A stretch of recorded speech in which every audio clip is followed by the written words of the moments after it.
Welcome back to a special edition of the Masterclass. It's a Mauricio Pochettino special. Rob is joining me today. Pochettino has been linked with the Manchester United job. There are lots of reports today to suggest that he is likely or interested in leaving mid-season, Rob. That's really big news, isn't it? Manchester United have sacked Ole Gunnar Solskjaer. They have Michael Carrick as interim. We are going to be talking about the rumours today. We're going to talk about his time at PSG. We're going to talk about his time at Spurs as well. We're going to talk about Kane and Ronaldo in terms of how the press would work. Lots of great content. Before we do that, guys, give us a follow on at TF Masterclass. Give myself a follow on at Haider _Rubbani. Give Rob a follow on at _Rob_B.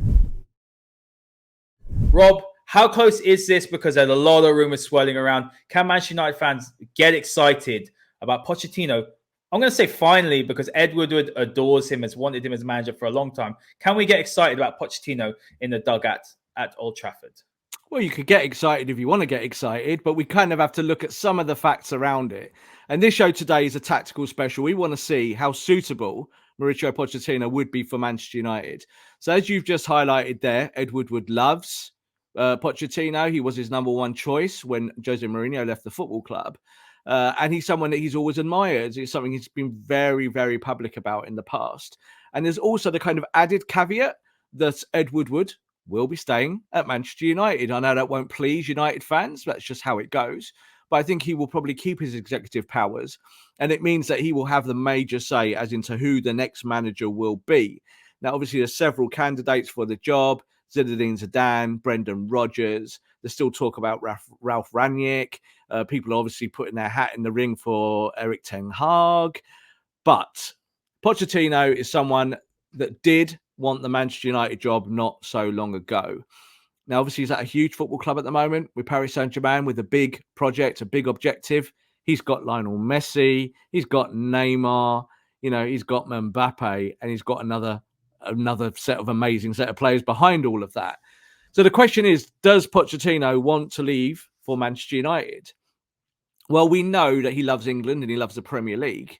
So we're going to dig a little bit deeper on that today and see if he would be attracted to come to Old Trafford, because leaving behind Paris would be a big commitment from him. If he really wants to come back to England, I think he realizes that this is the biggest club that he will get on his portfolio and his CV, because there are other clubs, of course, available in the future, but Manchester United remain one of the biggest. It's also the opportunity now, Rob. You know, you're looking at the fact that he actually nearly got the job, or he was very interested in the job before Ole Gunnar Solskjaer went on that run. So it's not like Pochettino doesn't have previous with Manchester United. You know, he has, not only has Ed Woodward wanted to bring him in, he's also been interested. I mean, something interesting. So I do want to pick out what Sir Alex Ferguson thinks of Mauricio Pochettino. A lot of you probably in the comments were thinking, no, we don't want to know what Fergie thinks. He wanted David Moyes as a manager. But I think it's important because Sir Alex had dinner with David Lammy. If you're not from the UK, he's an MP in London. He's in the Tottenham area. And he said to him that I think you guys have the best manager in the Premier League. So this was back in around 2017 or 18, which is a very interesting comment. You had Jurgen Klopp there at the time as well. I believe also Pep Guardiola was in the Premier League at the time. So very highly rated. And then another comment from Sir Alex Ferguson when he played Pochettino for the first time when he was at Southampton. He said that in the second half, Southampton have been the best team to play here this season. This was against Manchester United. That's extremely high praise, Rob, isn't it? And there are a lot of reports coming out that Sir Alex does want Pochettino at the club. He's very, very highly rated. I mean, just these quotes from our greatest manager of all time. I mean, that's very high praise. It's high praise, and it's important to maybe reiterate again the standing of Manchester United, how it works behind the scenes. Because Sir Alex Ferguson has no power at Manchester United. I say this repeatedly, and I say it because I think there is a perception that fans think that because he had such a big say in David Moyes all of 8 years ago, that he will have a big say now. Now, it's just not really the case. But we do know that he still talks, obviously, to Ed Woodward, Sir Alex. And we do know that Sir Alex really likes Pochettino, to the point where he's had dinner with Pochettino on many occasions. They do have a relationship, you know, a friendship that goes back a little while. And yes, as you just said there, he rates Pochettino very highly. But so does Ed Woodward. So again, Ed Woodward talked a lot behind the scenes to people that we do know in sources about Pochettino at the time when Ole Gunnar Solskjaer was the interim. And there was really only a short list of one. He just wanted one coach, and that was Pochettino. And obviously after Mourinho, he was desperate to land a big coach, but then you got the success from Solskjaer, the reboot, the culture, going back to old school United ways, which didn't quite come off, but that was the perception being fed out from Manchester United. And then Pochettino kind of drifted away. There was always this thing that Pochettino does not win trophies. That was his big thing that he's carried all the way up until joining PSG. So I think that he remains a huge option for Manchester United, and he's definitely the kind of coach that they want. Really, what it comes down to is how much does he want Manchester United? And that will be the bigger question that will go like way beyond this podcast that we're doing today. Does he think that he can take what United have in terms of personnel and be successful? I don't think he'll come to United unless he believes he can take this squad and win a trophy, something like the Premier League that eluded him at Tottenham, and obviously a Champions League final he got to, and it didn't quite work out for him, playing a very, very good Liverpool team, probably the best team in the world at that moment in time. So does he want to come back to England? Yes, he does. But is the right time? We're going to have to wait and see. Yeah, let's move on now, Rob, to PSG, and he's sitting very, very comfortably at the top of Liga. I mean, all the things you're hearing about the fans being disappointed with Pochettino, the team's not playing too well. He's got an absolute embarrassment of riches in terms of players. I mean, look at the front three: Mbappe, Neymar, and Messi. So he's got to manage these egos as well. The squad is quite unbalanced. You look at the midfield, I don't think the midfield's got the same quality. You're looking at the likes of Verratti, who's absolutely top class. You've got Herrera. I'm going to bring it up on the screen here, actually, if you're listening to this on Spotify, Apple Podcasts. But you can see here, Verratti's there, Paredes, just a gaze. So very workmanlike, I would say, barring Verratti, who's got real quality. You look at the defense as well. Diallo, you've got Kimpembe, Marquinhos, Hakimi, who's top class, and Navas in goal. They do have Donnarumma on the bench. Looking at side 4-3-3, what have been your impressions of PSG this season? On paper, you're looking at it unbeaten in the Champions League, doing very, very well, very, very far ahead in Liga. I mean, it seems on the surface level that he's doing a very, very good job over there. Yes and no. So again, we talk about reality and then fan perception. So you're right to highlight there that there is this fan perception that he's not really doing particularly well. He's got a 4-3-3, as we can see here on the screen, and he's got three of the greatest players of all time at the top end of the pitch. So you would think that most managers would be able to cope with that, or at least find ways. But as we've seen at Manchester United with Ronaldo, it doesn't always solve everything that you've got a world-class element in your side. He's got three of them, and actually a full squad of really good players.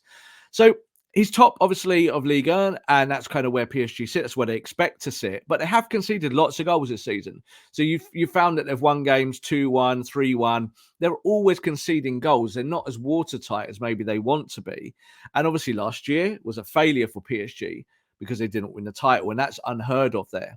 But as we've seen with Pochettino, he's managed to get a song out of this team, found a system, and found a way of playing that complements all his biggest pieces.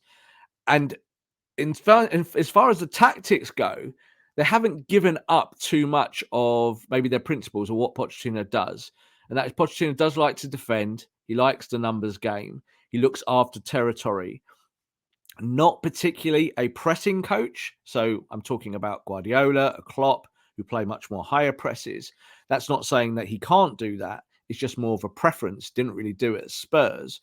But when you look at this kind of 4-3-3, it's a strange one, isn't it? Because you got Neymar, Mbappe, and Messi at the top, and you kind of just then forget to look at everything else because you think, get the ball to those three. But we've seen that Messi hasn't scored nearly as many goals as people thought he would.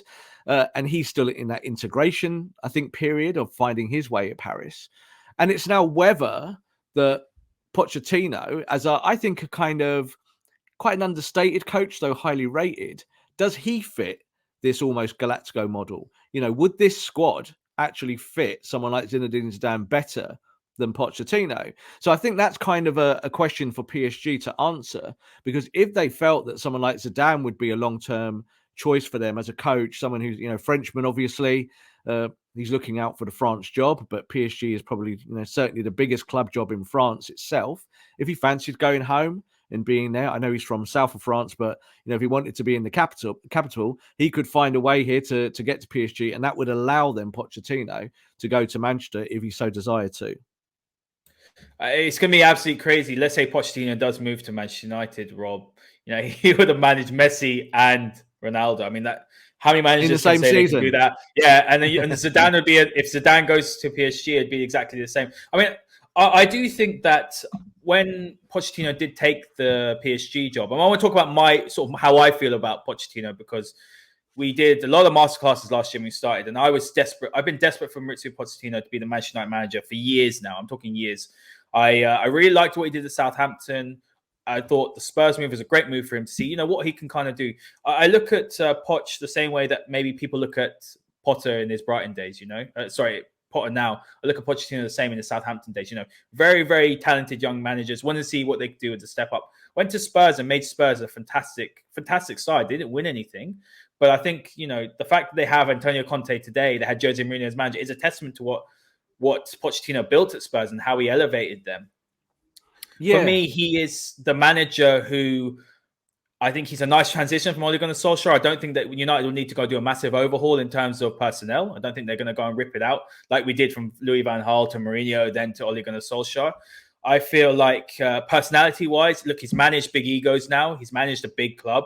He's managed a club with expectation that want to win the Champions League. I think that's a nice transition to Manchester United. You could argue, Rob, that actually the demand to win the Champions League and win trophies is higher at PSG right now than it is at Manchester United. Not just because of not from the fan base, but I would say from the owner's point of view. Pochettino doesn't win the league title, he's going to get the sack. So for me, I think looking at all the options out there, look at Ten Hag, who's still unproven, though fantastic.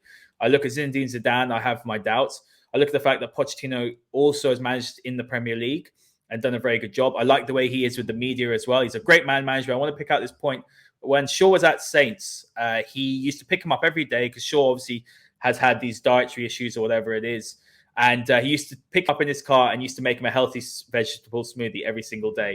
I mean, it's little things like that. I like to hear these little anecdotes. And I just think that when you look at his tactics, you look at the way he manages players, his man management, you look at what Man United want to do or want to have as a manager, I think he's the perfect option out there. No manager is perfect, but I'd be very, very happy if he's Manchester United manager in the next couple of weeks or come the end of the season. Yeah, the reason why I like Pochettino is I think he's tactically diverse. So one of the things that we saw with Solskjaer, even with Solskjaer saying that he wanted to play 4-3-3, play different systems, was that ultimately he didn't. He did it as a kind of forced element when United were playing badly. And the worst time to change your system is when you're not playing well. The best time is to do it on a training pitch when you can work progressively towards something. So I think when you look at Pochettino, he is that type of coach. As you see here with the way he sets up with PSG, it's a 4-3-3. It's not necessarily what he would do at Manchester United with the pieces that he has. But I think as well with him is that in terms of his personality, and it's something that actually Gary Neville said the other day, is that the way he conducts himself is the kind of personality that you want running a club like Manchester United. He's a humble guy. He's intelligent. He explains stuff. He doesn't get too high and he doesn't get too low. Hey. But also at the same time, when he is on the touchline, you see that passion there. He's involved. He's a proper kind of tracksuit coach. And he wouldn't be, I think, a manager in the mold of, say, what Ole was at Man United, and that it would be him and coaches and that he wouldn't really do the coaching himself. So I think fundamentally, that is the type of profile that Manchester United are looking for. You highlighted there about players and overhaul. I totally agree with that. And again, I think that's a big plus for him, is that Ed Woodward will be saying to whatever coach comes in now, right, you've got a really expensive squad. Get on with it. There might well be one or two that we can sort out for you in the next transfer windows. But ideally, you've got a really good squad. Find me a way to win. So the Ronaldo question was a question that Ole Gunnar Solskjaer couldn't answer. And it killed him. That was the end of his reign at United. And it would be the first question that Pochettino would have to solve at United and give an answer to. And I don't think Poch is a guy who would come in and say, right, I'm ripping it up and I'm not playing Ronaldo, and Bruno, you're not doing the stuff you want to do. I think he would find a system to start off with that. And that transition, that evolution would be much smoother with a guy like Pochettino in charge, rather than, say, alternative coaches. Even someone like Zidane, I think, would struggle to maybe answer those questions fully. But let's talk about his Spurs side. So if you're listening to this on Spotify, we do have the Spurs, probably his preferred Spurs side, Rob, over his tenure. And look, surprisingly, it's a 4-2-3-1. Man United fans are going to get very upset, 4-2-3-1. But the that's what Pochettino did play a lot of the times. He did go three at the back as well, Rob. We will talk about that. But he started with Lloris and goal, as we know. We had Trippier, Vertonghen, Sanchez, and Davis as a back four. In his prime, Rob, he did have Alderweireld and Kyle Walker, and we will talk about the impact of those two players. I do think when Trippier and Sanchez came in, and even when Ben Davis was there instead of Danny Rose, the quality dropped, and that's one of the reasons why we saw Pochettino eventually get the sack. Eric Dyer and Dembele in a midfield too, that double pivot. Doesn't look the most inspiring. Moussa Dembele at his prime, though, was probably one of my favorite players in the Premier League. I mean, he was supreme at progressing the ball in terms of his carries. Fantastic player. And then you had Eriksen, Dele Alli, and Son as the three behind Harry Kane. Now, having a look at this side, Rob, what are your initial thoughts? Because, I mean, barring the front four, it's not exactly a world-class side, is it? But they were phenomenally effective, and they were a very, very good side, and a very, very hard-working side under Pochettino in the Premier League. Yeah, this is the team from around 2017, around that period, obviously going into the Champions League final the following season, that competed for the Premier League title and competed consistently year after year after year. As you said there, the final season wasn't particularly good for Pochettino. He had an awful away record that really kind of killed his tenure there and meant that he was shown the door by Daniel Levy. But what do I look at when I see this 4-2-3-1? I see a team that on paper isn't great. Like, it is okay. Like, there's positions where you go, some players are good. So Harry Kane, and you can see obviously the earliest incarnation of Son playing on the left-hand side there before he really became a goal-scoring merchant. And Eriksen, creative, Dele Alli at the top of his game, playing both for England and Spurs. But as you highlighted, it's a double pivot. It's a 4-2-3-1. It's very, very similar to what Manchester United have been playing for the last 3 years. And the truth is, United fans are sick of it. So I always talk about 4-3-3 being a fashionable system, even though it is also the system that does win trophies at the moment. So he could play 4-3-3, but I think he is more likely going to play this system. I think he will look at what he has. When you look at the back line here for Spurs, you got Vertonghen there and Sanchez, but you also had Alderweireld as well in that kind of middle ground. You could play a three or playing it as a back four. And then Trippier wasn't particularly successful in his final year at Spurs. And Ben Davies still there, still kind of plugging away, but hardly a world-class top line fullback. He got a good performance value out of that back six, say. Eric Dyer, very hit or miss, wouldn't you say? So in that time, Eric Dyer's stock was a lot higher, playing for England as well at that period. And Dembele, as you said, was a fantastic midfielder. But he managed to kind of shape this 4-2-3-1 to be effective, to be attacking, to make sure that it plugged gaps, but ultimately was a team that moved forward at the right time and defended at the right time. And that's what we've seen has been wrong with Manchester United in the last 15 or 20 games. And that 20-game period killed Solskjaer, that United can no longer really plug those gaps successfully. And David De Gea said the other day, we can't pass the ball around the back line. We don't know what we're doing. And that was pretty damning when your goalkeeper who initiates that is saying that. It's a really important thing. So from Pochettino, if he came to United, he would have to work that out in terms of what Lloris would do here with his back four. And maybe going back 3 or 4 or 5 years ago, teams were not playing the ball along the back line like they are now. It's much more of a thing because you want to kind of get possession and play through the lines. So he'd be expected to do that at United, to play through it. And it would be a case of teaching United's back four to be able to progress the ball from defence to midfield to attack to be on the front foot. One of the biggest things, Rob, I've spent the past 24 hours since we've seen Pochettino being mentioned. I've watched a lot of its Spurs games. I've tried to pick up as much as possible. I want to speak about Spurs' build-up because while we said earlier on, obviously he's more Jose Mourinho than he is Pep Guardiola. That doesn't mean that his sides can't play on the deck. They most certainly can play on the deck.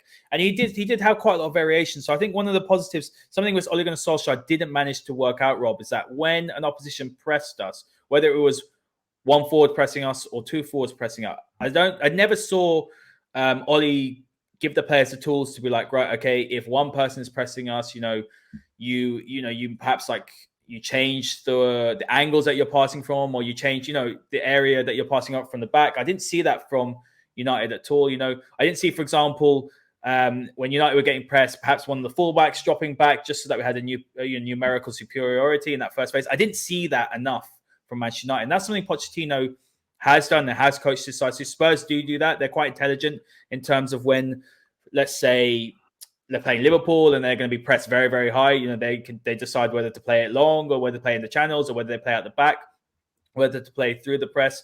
I think what I liked as well from Spurs in terms of their build-up as well is that everyone in the back line was comfortable with the ball at their feet. We saw with Vertonghen, we saw with Kyle Walker, Danny Rose, and Alderweireld. They all were. So that's something that I'm looking at Manchester United right now. I'm a little bit concerned with Wan-Bissaka.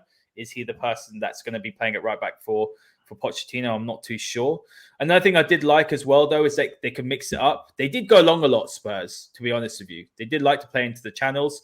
They did have Dele Alli and Kane sort of up front as well, playing in the channels. They were strong under the high balls. So that's something that you will see with Manchester United if they get Pochettino. Another thing I did like as well, though, is that the centre-backs like to play long balls as well into channel, or they play switch balls as well. So you'd see Vertonghen, from left to right, he'd be playing a diagonal.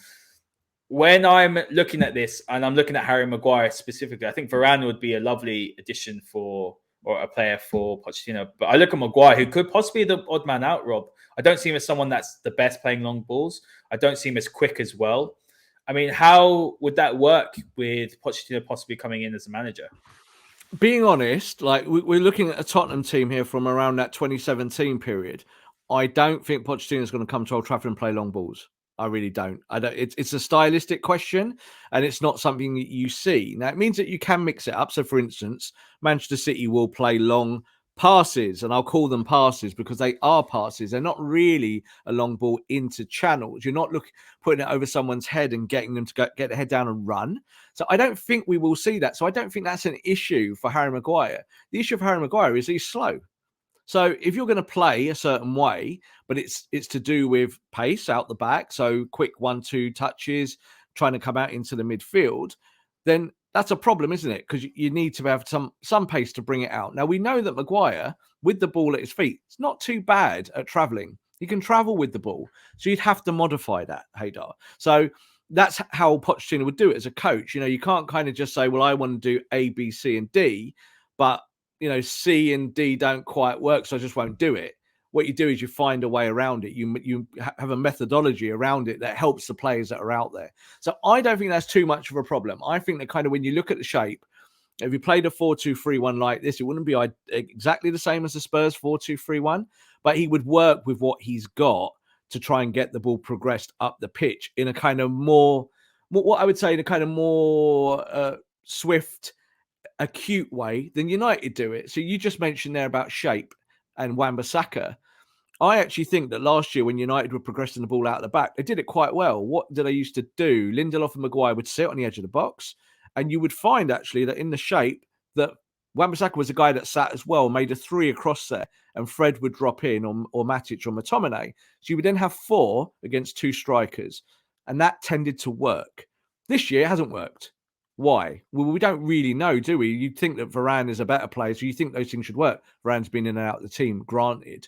But that is what Pochettino, I think, would get right. He'd get that shape right, and United would be able to play these kind of phases of play, as we call them, more successfully than they have done this season under Solskjaer. So I'm not worried about thinking about, will he do exactly what he did at Tottenham Hotspur? It's good that he's got that experience, that grounding in the Premier League. But I think he will kind of gear his tactics towards his players. And that's what I've said earlier on at the top of the show. He's a versatile coach. You just said the Mourinho thing. That was something we said off camera. And what we were talking about before, just so our audience know, is that he is much more of a Mourinho-style coach in how he sets his teams up.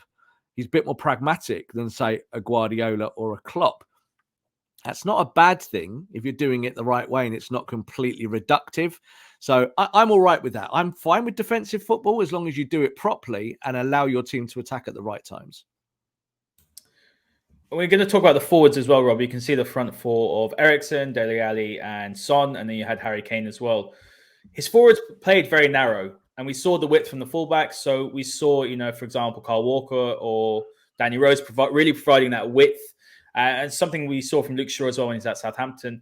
But one of the key things about the benefits of having the forwards that are narrow, because we don't play with traditional wingers either. So this could work with the likes of Jadon Sancho, Marcus Rashford. Even if you're going to put Pogba out, you see Eric Eriksen on that right-hand side. You could see Paul Pogba again on that left-hand side. And look, quick combinations, positional rotations, and link-up plays. Very, very key for Pochettino in that final third. Something we haven't seen enough from Manchester United this season, and that's the point. Last season we were seeing those positional rotations, weren't we? We saw a fluid front three. That does come with the Ronaldo factor as well. We were seeing quicker combinations. But what you do see with Pochettino's sides is this. You do also see that, he likes to see his players run the channels as well, which is what we like. We want to see as well, a bit more. So when you're looking at that, I do think when we're looking at the options that Manchester United have in that front four, Bruno Fernandes would benefit. Donny van der Beek, I want to actually read what he said about Donny van der Beek. And this is Pochettino's words when they played against Ajax when he was at Spurs. And he said, Van der Beek, nobody talks much about him, but he has a dynamic in the game. He gets behind Tadic, he arrives, he works, he scores goals. Logically, I love De Jong and De Ligt, two fantastic players, but the example of the operation of this Ajax is Van der Beek. I like him very much. They have a young player from the academy in each line that shows what the team is. Now, that is very, very interesting comments from Pochettino. It could even beg the question that could we see Van der Beek playing maybe that Eriksen role in that front line? Obviously, we've got Jadon Sancho, I think, will play that role. But there is flexibility, and the fact that Pochettino doesn't play with maybe, let's say, he doesn't necessarily need to have pace on the flanks. No, he doesn't. And I think, again, we look at the 4-2-3-1 we've got up here on the screen. You've got to think about Harry Kane's role compared to Ronaldo. So Harry Kane drops deep. That's what he does. He comes out the box and he will literally go and hold, in this system, Dyer and Dembele's hand if that's where he wants to go and get the ball. So that creates overloads. It allows that if you're playing a narrow system, that if your spacing is good, you can pick apart opponents. Now, United are not going to do that. Why? Because Ronaldo isn't going to do that. So that's one kind of part of this system that won't apply. You said there about running channels and stuff. If you look at this here, Eriksen never ran a channel in his whole life. No, he never ever did. So what did he do? He would sit deeper, get the ball in good areas. And Dele Alli would be more than of a traditional number 10. And as I said, this was in the days when Son was more of a kind of wide attacker. We see him now, obviously, that he's more of a penalty box operator, scores more goals now in the last, say, 12 months, 24 months. But when he came to the football club, he was part of the system. It was more about the shape. So that's what I'm interested in, about what shape United will play and what United would do under Pochettino. We can see maybe a highlight as to what he did at Spurs.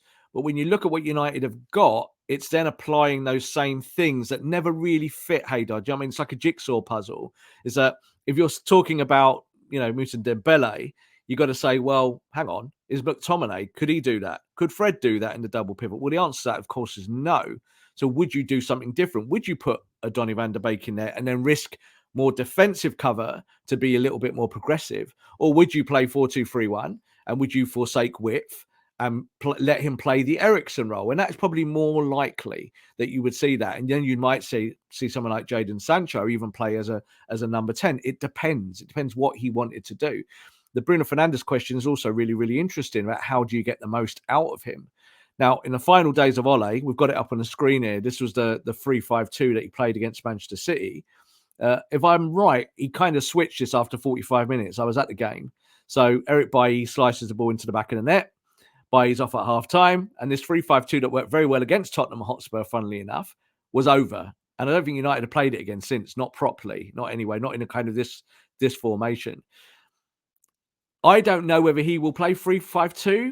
I don't know if that is a Pochettino thing, that he would love to come to the Premier League and play that. I think he'd want something a little bit more front-footed to be able to show that United would play a style of football that is appealing to United fans, or something that's a bit more on brand. But he would still be pragmatic. I do believe that. I think he'd come to the club and he'd find methods with this squad to be strong in defence, but also challenging at the top end of the field. I'd imagine, Rob, he would do 4-2-3-1 or he would go 3-4-1-2. I actually think he will. I remember Spurs playing 3 at the back a lot of the times. What I do want to talk about, though, before we wrap up, is I do want to talk about Spurs off the ball, their press. Under Mauricio Pochettino, I saw a graphic on Sky quite a while back, in the last, I think at his time at Spurs, maybe the last 6 years or 5 years at Spurs, 3 of his sides ran the most distance in the game. They are extremely hardworking. They don't press, like you said, don't win the ball up as high up the pitch as, say, Klopp and Guardiola's side, but they're still a fantastic hardworking side. And that's something I do want to see from the next Man United manager, whether it's Pochettino, whoever it is. I want to see us press. One of the key things for him, Rob, was the fact that that he did like to play three forwards that would help sort of cut off those passing lanes, and then the fullbacks would also press high as well. So how are we going to get around the Ronaldo issue? Because Ronaldo isn't going to press like a madman, but actually, in some ways, Pochettino's almost the happy medium between and Solskjaer and Klopp, right? So his sides do sometimes press in phases during games. And he did this against City a couple of years back when he played. And that actually made it a bit difficult for City because they weren't sure in what phase of the game, when they were going to press, when they were going to hold back. And that's something that Pochettino could do. Could that work with Manchester United? I mean, one of the weaknesses, Rob, is the defending in the channels. And that was something that was a recurring issue in Pochettino's last few years. Mainly because of the fact Kyle Walker went to Manchester City as well. His pace was huge in recoveries and defending transitions. So that's a big point to bring in as well. But all in all, United would press with Pochettino, but they wouldn't go and do a Jurgen Klopp or a Guardiola and be this, all-out pressing side. No, there wouldn't be a kind of first wave, second wave press kind of team because that's not really what Pochettino has done over the years. And it doesn't particularly suit what United have got at the moment. You asked the Ronaldo question here, and this is the elephant in the room. I keep saying it. It's my catchphrase for Ronaldo, and he is the elephant in the room. You've got one of the greatest goal scorers of all time, if not the greatest. He's there on 800 goals. And we're talking about him being a problem. And he is stylistically a bit of an issue. And he's going to be an issue for any future coach because not just because of his age, but just because of what Premier League football is.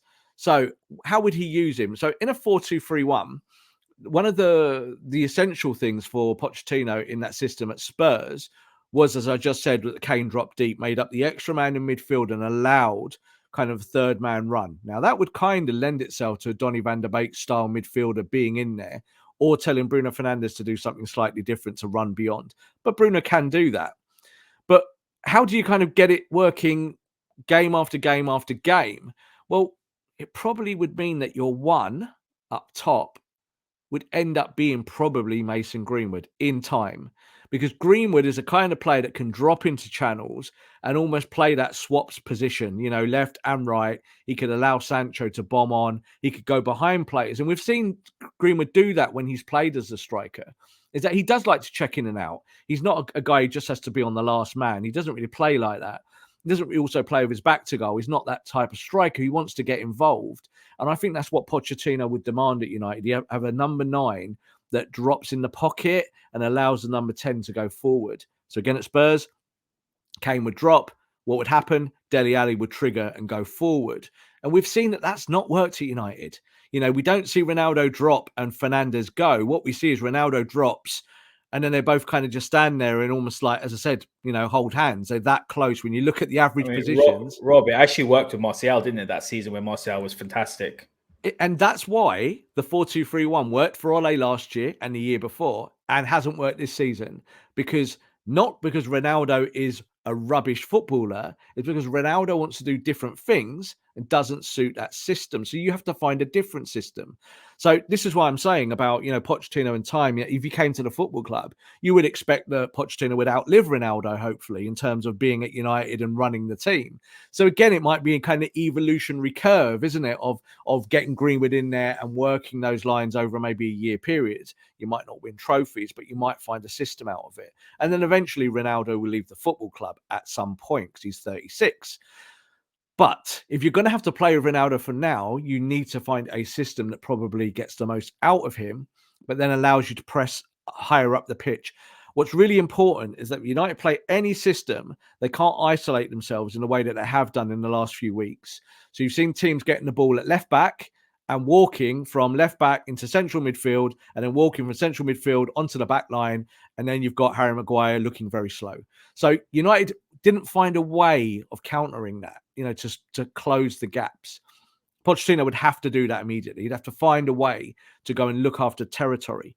Now, funnily enough, Fred and McTominay are pretty good at territory. It's kind of their game. They're runners. They're not particularly good with the ball at their feet, But if they wanted to plug gaps and just have energy in there, Pochettino could lean on the Solskjaer method, but modify it around them. So it doesn't necessarily have to be a double pivot, but you could have a very tight central midfield of 3 in there and say to Bruno Fernandes, right, you're actually going to be one of the forwards, or Sancho's going to be one of the forwards, and Bruno, you're going to have to be probably more of a number 8, or I'm going to play Donny van der Beek in there, something like that, play something a different modified 4-3-3. So there are options for Pochettino, and I trust that he has enough versatility in his own game to be able to do something with this Manchester United squad. Final word, Rob. You make a really good point there. Off the ball, I think Manchester United will be, they'll press more than they will under Ole Gunnar Solskjaer should Pochettino come in. Back to front as well is very, very important. You know, Pochettino can build out from the back. He does coach his sides in the final third and obviously in the mid and the first third. And he will allow his teams to be flexible in terms of if the teams are pressing high, he can play over the press. You know, he can play into the channel. So he can play long, you can play short. I think that's a positive as well. I think looking at the squad makeup, I think he's a good fit. I think he's a very good fit. I think the players would take to a manager like him in terms of the man management as well. They really did take to Ole Gunnar Solskjaer. Whether Ole Gunnar Solskjaer was the best tactician or not, you can't deny that the players were playing for him and they were happy under his tutelage. So I think the players would like someone like Pochettino as well. He's very similar. I think this is a good fit. And should United make this move, I'd be delighted with Pochettino coming to Manchester United as manager. In reality, it is probably the best fit. And what I mean by that is that you've got a guy who knows the Premier League really well. I've said this before. If United were ever going to go over after another manager, it would be good in the first case to know that they know the Premier League. So even though Rangnick was kind of my tactical preference, Rangnick doesn't know the Premier League. That's also the issue with Ten Hag. Ten Hag knows Dutch football, knows a little bit of German football, but does he know the Premier League? The answer to that is no. So Pochettino is probably, you know, if you can get him out of PSG and find a way, really tempt him with a kind of long-term project that he gets to stamp his name all over. Because I think this is what United are missing. You know, Ole got given the keys to the kingdom, but didn't quite have the motor under the engine to kind of do it. You know, he kind of had lots of the bits, but didn't have the final bits that he needed to get there. And when he got a better squad, he got found out. And I always say that. Sometimes coaches get found out when they get better players. Pochettino, as you said at the top of the show, he's got a very good squad at PSG. And he's doing okay. He's not kind of burning any bridges down with them, but they're competing. They're doing what they're supposed to do. And you might see that continues. You saw with Tuchel at PSG. You know, Tuchel's stock is really high now at Chelsea, won the Champions League. 12 months ago, not very high. So these things don't really matter too much. It's all about perception. And I think that Pochettino, if he came to United, if you said to him, look, 5-year project, so we're not going to sack you in year 1, no matter what. You know, you can have bad results. Talk to us about how we make this team better. How do we become Premier League contenders? And this season is a little bit of a write-off. Now, I know some fans won't accept that. They want a manager to come in and fix it immediately and you win something like Chelsea did.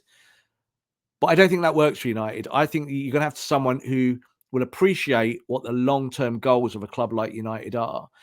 And also work around the problem of the Glazers. Because the Glazers are a problem when it comes to recruitment. We know this. It's got better in the last 2 or 3 years.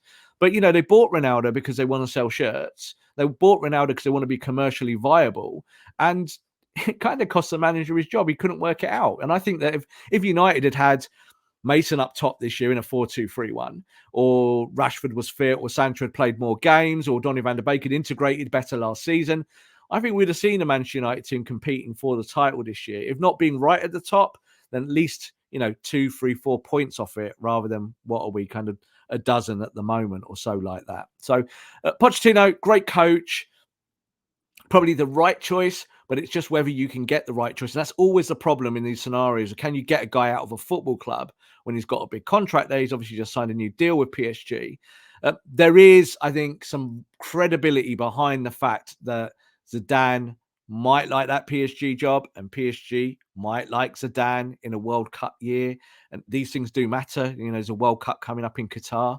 And so those things do happen. And Pochettino himself is not particularly a name. You know, he's not a huge name. And I think United needs someone who's a bit more demure, someone who'll come in who's a thinker, but also knows what it takes, also knows that top clubs, the demand is to win. It's always to win and find ways of winning over a period of time and build a squad that can be championship contenders every season in the years ahead. I agree completely. And guys, make sure you hit that like button, hit that subscribe button. A lot of you are watching our videos and really appreciate that. Make sure you hit the subscribe button and turn the notifications on so you keep up to date with all our content. And give us a follow on @TF Masterclass. Give myself a follow on @Haider_Rubbani. And give Rob a follow on @_Rob_B. And we will see you all next time. This podcast is part of the Sports Social Podcast Network.